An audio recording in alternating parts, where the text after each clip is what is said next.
រដ្ឋបាលថ្នាក់ក្រោមជាតិរាជធានីខេត្តក្រុងស្រកខណ្ឌនៅមុនឆ្នាំ2009យោងតាមមាត្រា145នៃរដ្ឋធម្មនុញ្ញចែងថាទឹកដីនៃព្រះរាជាណាចក្រកម្ពុជាបែងចែកជាខេត្តក្រុងខេត្តចែកចេញជាស្រុកហើយស្រុកចែកចេញជាឃុំក្រុងចែកចេញជាខណ្ឌហើយខណ្ឌចែកចេញជាសង្កាត់ចាប់ពីឆ្នាំ2009មកតាមមាត្រា145ថ្មីនៃរដ្ឋធម្មនុញ្ញនិងបំពេញបន្ថែមដោយច្បាប់ស្តីពីការគ្រប់គ្រងរដ្ឋបាលរាជធានីខេត្តក្រុងស្រកខណ្ឌបានចែងបញ្ជាក់ត្រង់មាត្រា4ភ្នំពេញជារាជធានីនៃព្រះរាជាណាចក្រកម្ពុជារាជធានីភ្នំពេញចែកចេញជាខណ្ឌខណ្ឌចែកចេញជាសង្កាត់មាត្រា5ខេត្តចែកចេញជាក្រុងនិងជាស្រុកក្រុងចែកចេញជាសង្កាត់ស្រុកចែកចេញជាឃុំនិងជាសង្កាត់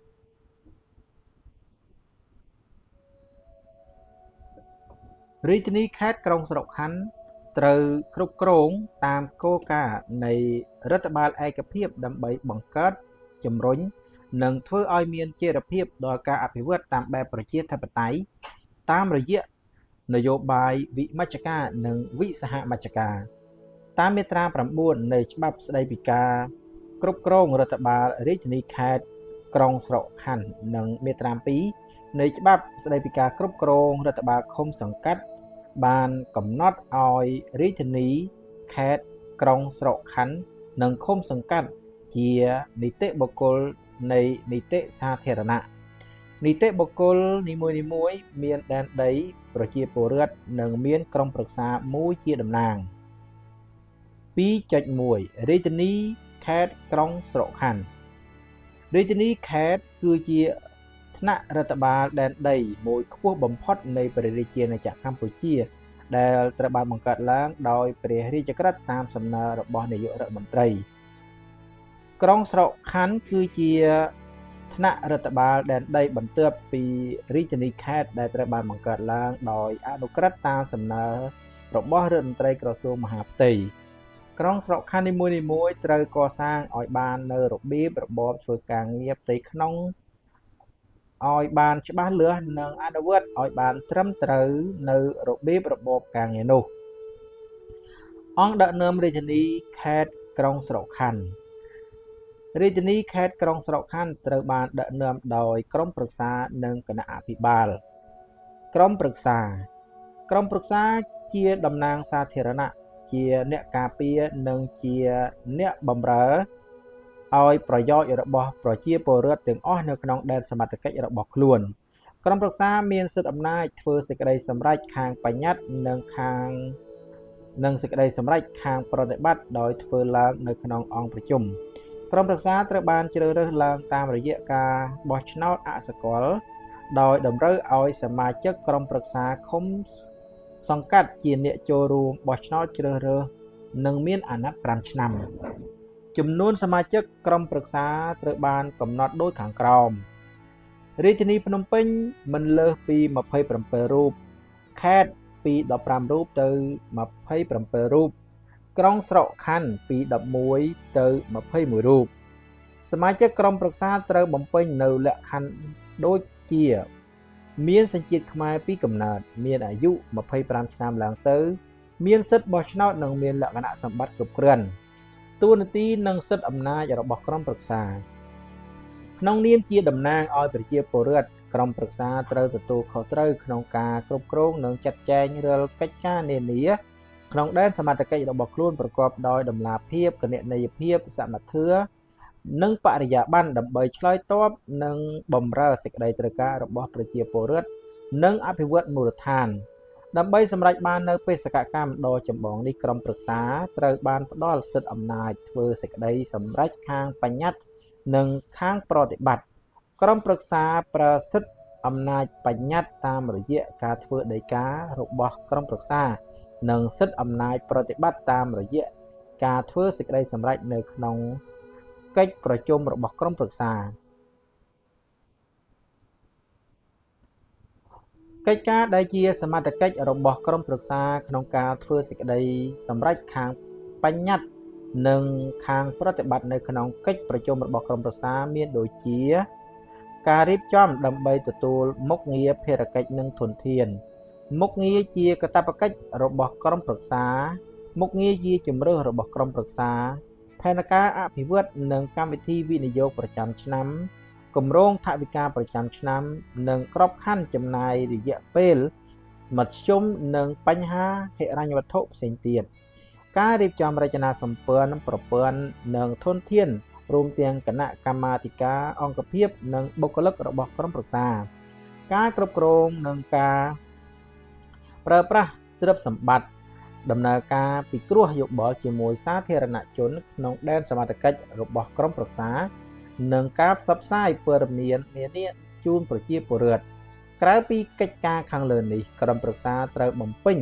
កិច្ចការផ្សេងទៀតដែលកំណត់ដោយច្បាប់ព្រះរាជក្រឹត្យអនុក្រឹត្យនិងលិខិតបទដ្ឋានគតិយុត្តជាធរមានគណៈអភិបាលរាជធានីខេត្តក្រុងស្រុកខណ្ឌត្រូវរៀបចំឲ្យមានគណៈអភិបាលសមាជិកគណៈអភិបាលត្រូវបានកំណត់ដូចតទៅរាជធានីយ៉ាងច្រើន11រូបនិងខេត្តចាប់ពី7ទៅ11រូបដែលត្រូវបានចាត់តាំងជាអភិបាលឋានន្តរស័ក្តិជាឧត្តមមន្ត្រីអាយុ35ឆ្នាំឡើងទៅនិងមានបទពិសោធន៍ការងារ7ឆ្នាំយ៉ាងតិចនិងអភិបាលរងឋានន្តរស័ក្តិជាវរមន្ត្រីអាយុ35ឆ្នាំឡើងទៅនិងមានបទពិសោធន៍ការងារ5ឆ្នាំយ៉ាងតិចក្រុងស្រុកខណ្ឌចាប់ពី5ទៅ7រូបដែលត្រូវបានចាត់តាំងជាអភិបាលឋានន្តរស័ក្តិជាអនុមន្ត្រីឡើងទៅអាយុ30ឆ្នាំឡើងទៅនិងមានបទពិសោធន៍ការងារ5ឆ្នាំយ៉ាងតិចនិងអភិបាលរងមានឋានន្តរស័ក្តិជានាយក្រមការឡើងទៅអាយុ25ឆ្នាំឡើងទៅនិងមានបទពិសោធន៍ការងារ3ឆ្នាំយ៉ាងតិចអភិបាលនិងអភិបាលរងមានអាណត្តិការងារបន្លឺ4ឆ្នាំហើយអាចត្រូវបានតែងតាំង5ឆ្នាំទៀតសម្រាប់អាណត្តិទី2របស់ខ្លួននៅក្នុងដែនសមត្ថកិច្ចដដែលគណៈអភិបាលត្រូវផ្ដល់យោបល់ជូនក្រុមប្រឹក្សារាយការណ៍ជូនក្រុមប្រឹក្សានិងជាអ្នកអនុវត្តសេចក្តីសម្រេចរបស់ក្រុមប្រឹក្សាគណៈអភិបាលមានតួនាទីភារកិច្ចក្នុងការធ្វើការសិក្សាស្រាវជ្រាវដើម្បីផ្ដល់យោបល់ជូនក្រុមប្រឹក្សាអំពីកិច្ចការនានាដែលពាក់ព័ន្ធនឹងសិទ្ធិខាងបញ្ញត្តិនិងសិទ្ធិខាងប្រតិបត្តិដើម្បីក្រុមប្រឹក្សាធ្វើការពិភាក្សាអនុម័តក្នុងកិច្ចប្រជុំសាមញ្ញនិងវិសាមញ្ញទាក់ទងនឹងការពិនិត្យមុខងារភារកិច្ចនិងធនធានទាំងអស់ដែលបានប្រគល់ឬបានផ្ទេរមកឲ្យក្រុមប្រឹក្សានិងអំពីរបបបែបបទនីតិវិធីនៃការអនុវត្តមុខងារភារកិច្ចនិងចាត់ចែងធនធានទាំងនោះការរៀបចំយុទ្ធសាស្ត្រនិងការរៀបចំរចនាសម្ព័ន្ធប្រព័ន្ធនិងធនធានដើម្បីទទួលយកមុខងារភារកិច្ចនិងធនធានដែលបានប្រគល់ឬបានផ្ទេរផែនការអភិវឌ្ឍរយៈពេល5ឆ្នាំនិងកម្មវិធីវិនិយោគ3ឆ្នាំរំកិលប្រចាំឆ្នាំក្របខ័ណ្ឌចំណាយរយៈពេលមធ្យមដែលត្រូវធ្វើបច្ចុប្បន្នភាពជារៀងរាល់ឆ្នាំគម្រោងថវិកាប្រចាំឆ្នាំការបង្កើតការកែសម្រួលឬការរំសាយទីចាត់ការឬការិយាល័យការរៀបចំទូនាទីភារកិច្ចនិងលក្ខខណ្ឌការងាររបស់បុគ្គលិកការតែងតាំងការដំឡើងថ្នាក់ឋានន្តរស័ក្តិនិងការបញ្ឈប់បុគ្គលិកការកំណត់លក្ខណៈសម្បត្តិនៃការជ្រើសរើសការតែងតាំងនិងការកំណត់ប្រាក់បៀវត្សនិងកម្រៃផ្សេងនៃបុគ្គលិករបស់ក្រុមប្រឹក្សាការកំណត់នីតិវិធីរដ្ឋបាលនិងហិរញ្ញវត្ថុសម្រាប់ទីចាត់ការនិងបុគ្គលិករបស់ក្រុមប្រឹក្សាការកំណត់យុទ្ធសាស្ត្រអភិវឌ្ឍសមត្ថភាពរបស់ក្រុមប្រឹក្សាគណៈអភិបាលនិងបុគ្គលិករបស់ក្រុមប្រឹក្សាការបង្កើតគណៈកម្មាធិការឬអនុគណៈកម្មាធិការឬក្រុមការងារតាមការចាំបាច់ដើម្បីជួយដល់ការអនុវត្តការងាររបស់ក្រុមប្រឹក្សាការរៀបចំយុទ្ធសាស្ត្រផ្សព្វផ្សាយព័ត៌មានដល់សាធារណជនដូចជាការរៀបចំក្តារព័ត៌មានការបិទផ្សាយព័ត៌មាន នៅលើក្តារព័ត៌មាននិងការស្វែងរកមធ្យោបាយផ្សព្វផ្សាយព័ត៌មាននានាជូនប្រជាពលរដ្ឋក្នុងដែនសមត្ថកិច្ចកិច្ចការផ្សេងៗទៀតដែលកំណត់ដោយច្បាប់និងលិខិតបទដ្ឋានគតិយុត្តនានាដែលត្រឹមតម្រូវដោយក្រុមប្រឹក្សារបស់ខ្លួនក្រៅពីបំពេញតួនាទីក្នុងនាមក្រុមប្រឹក្សារបស់ខ្លួនអភិបាលរាជធានីខេត្តក្រុងស្រុកខណ្ឌគឺជាតំណាងក្រសួងស្ថាប័នរបស់រាជរដ្ឋាភិបាលក្នុងការណែនាំសម្របសម្រួលតម្រង់ទិសដល់មន្ទីរអង្គភាពខ្សែបណ្ដោយរបស់ក្រសួងស្ថាប័ននានានិងទីភ្នាក់ងាររបស់រាជរដ្ឋាភិបាលដែលធ្វើសកម្មភាពក្នុងដែនសមត្ថកិច្ចរបស់ខ្លួនជាមួយគ្នានេះអភិបាលត្រូវធ្វើជាតំណាងរាជរដ្ឋាភិបាលនិងក្រសួងស្ថាប័នក្នុងការងារសន្តិសុខសណ្ដាប់ធ្នាប់របៀបរៀបរយសាធារណៈច្បាប់និងសិទ្ធិមនុស្សក្នុងដែនសមត្ថកិច្ចរបស់ខ្លួនរចនាសម្ព័ន្ធរដ្ឋបាលចំណុះសាលារាជធានីខេត្តក្រុងស្រុកខណ្ឌនាយករដ្ឋបាលមានតួនាទីជំនួយការក្នុងការចាត់ចែងកិច្ចការរដ្ឋបាលនិងធានានិរន្តរភាពកិច្ចការរដ្ឋបាលប្រចាំថ្ងៃរបស់ក្រុមប្រឹក្សានិងគណៈអភិបាលរបស់ខ្លួន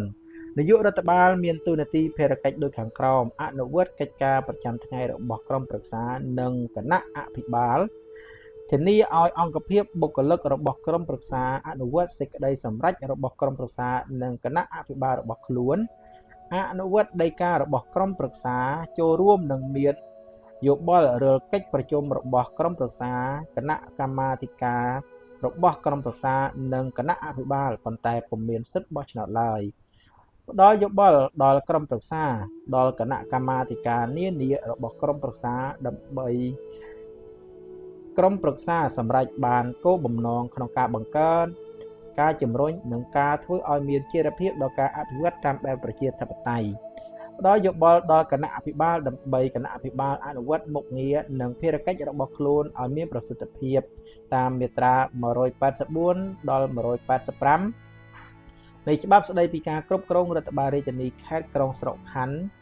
ចុះថ្ងៃទី24ខែឧសភាឆ្នាំ2008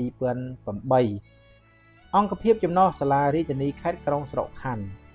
សាលារាជធានីភ្នំពេញសាលារាជធានីភ្នំពេញគឺជាការិយាល័យធ្វើការរបស់ក្រុមប្រឹក្សានិងគណៈអភិបាលរាជធានីភ្នំពេញ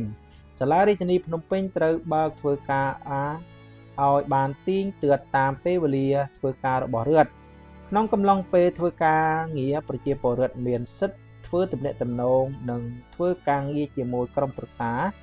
និងគណៈអភិបាលរាជធានីភ្នំពេញទទួលព័ត៌មានអំពីសំណើនិងការងារនានាពីរដ្ឋបាលរាជធានីភ្នំពេញចូលរួមយោបល់ឬសំណូមពរលើបញ្ហាណាមួយនៅចន្លោះម៉ោងធ្វើការឬថ្ងៃឈប់សម្រាកជាផ្លូវការក្រុមប្រឹក្សានិងគណៈអភិបាលរាជធានីភ្នំពេញត្រូវធានាឲ្យមានមន្ត្រីបុគ្គលិកនៃរដ្ឋបាលរបស់ខ្លួនមួយចំនួនសម្រាប់ប្រចាំការដើម្បីទទួលឬដោះស្រាយសំណូមពរបន្ទាន់ពិសេសនានាផ្អែកតាមមាត្រា55នៃអនុក្រឹត្យលេខ215អនុក្របកចុះថ្ងៃទី14ខែធ្នូឆ្នាំ2009ស្តីពីទូនាទីភារកិច្ចនិងទំនាក់ទំនងការងាររបស់ក្រុមប្រឹក្សាគណៈអភិបាលរាជធានីភ្នំពេញនិងក្រុមប្រឹក្សាគណៈអភិបាលខណ្ឌ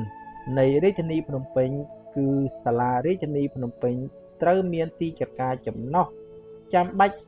នានាដូចខាងក្រោមទីចាត់ការរដ្ឋបាលទីចាត់ការផែនការនិងវិនិយោគទីចាត់ការហិរញ្ញវត្ថុទីចាត់ការរៀបចំក្រុងទីចាត់ការគ្រប់គ្រងធនធានមនុស្សទីចាត់ការអន្តរវិស័យទីចាត់ការកិច្ចការច្បាប់និងសិទ្ធិមនុស្សទីចាត់ការកិច្ចការគ្រប់គ្រងកាកសំណល់អង្គភាពលទ្ធកម្មទីចាត់ការនីមួយៗត្រូវបំពេញតួនាទីភារកិច្ចដោយមានចែងក្នុងមាត្រា58នៃអនុក្រឹត្យលេខ215អនុក្របកចុះថ្ងៃទី14ខែធ្នូឆ្នាំ2009ស្តីពីតួនាទីភារកិច្ចនិងទំនាក់ទំនងការងាររបស់ក្រុមប្រឹក្សាគណៈអភិបាលរាជធានីភ្នំពេញក្រុមប្រឹក្សាគណៈអភិបាលខណ្ឌនៃរាជធានីភ្នំពេញទីចាត់ការនីមួយៗត្រូវមានការិយាល័យចំណុះដែលកំណត់ដោយប្រកាសរបស់ក្រសួងមហាផ្ទៃការិយាល័យនីមួយៗត្រូវដឹកនាំដោយប្រធានមួយរូបនិងមានអនុប្រធានយ៉ាងច្រើនពីររូបជាជំនួយការ លក្ខខណ្ឌនៃការតែងតាំងប្រធានអនុប្រធានការិយាល័យនៃទីចាត់ការនីមួយៗត្រូវផ្អែកតាមលក្ខន្តិកៈដោយឡែកសម្រាប់បុគ្គលិករដ្ឋបាលថ្នាក់ក្រោមជាតិទីចាត់ការរដ្ឋបាលមានការិយាល័យចំណុះដូចខាងក្រោមការិយាល័យរបៀបនិងឯកសារការិយាល័យទំនាក់ទំនងសាធារណៈការិយាល័យសរុបនិងព័ត៌មានការិយាល័យស្ថិតិនិងអត្រានុកូលដ្ឋានការិយាល័យលេខាធិការដ្ឋាលេខាធិការក្រុមប្រឹក្សាទីចាត់ការផែនការនិងវិនិយោគមានការិយាល័យចំណុះដូចខាងក្រោមការិយាល័យផែនការការិយាល័យគាំទ្រមូលដ្ឋានការិយាល័យវិនិយោគ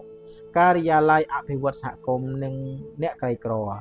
ទីចាត់ការហិរញ្ញវត្ថុមានការិយាល័យចំណុះដូចខាងក្រោមការិយាល័យហិរញ្ញវត្ថុ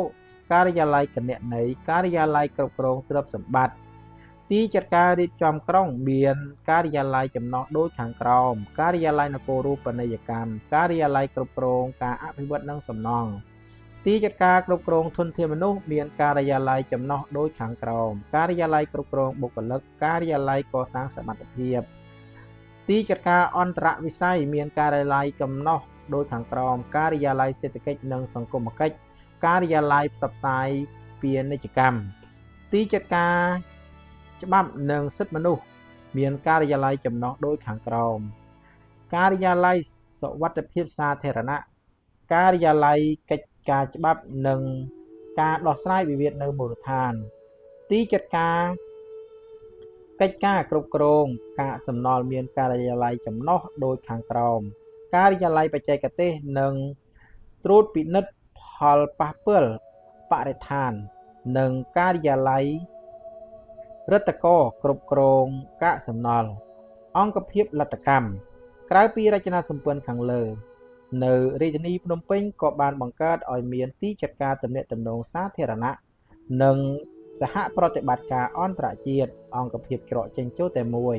ទីចាត់ការនីមួយៗត្រូវស្ថិតនៅក្រោមការទទួលខុសត្រូវការត្រួតពិនិត្យនិងការគ្រប់គ្រងដោយផ្ទាល់របស់នាយកទីចាត់ការនាយកទីចាត់ការនីមួយៗត្រូវទទួលខុសត្រូវនិងមានគណនេយ្យភាពដោយផ្ទាល់ចំពោះនាយករដ្ឋបាលសាលារាជធានីនាយករដ្ឋបាលសាលារាជធានីត្រូវមានការទទួលខុសត្រូវចំពោះ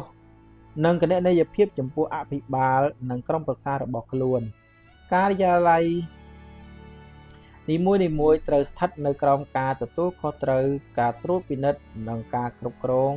ដោយផ្ទាល់របស់ប្រធានការិយាល័យនិងអនុប្រធានការិយាល័យនីមួយៗត្រូវទទួលខុសត្រូវនិងមានគណនេយ្យភាពដោយផ្ទាល់ចំពោះនាយកទីចាត់ការរបស់ខ្លួននិងនាយករដ្ឋបាលសាលារាជធានីភ្នំពេញ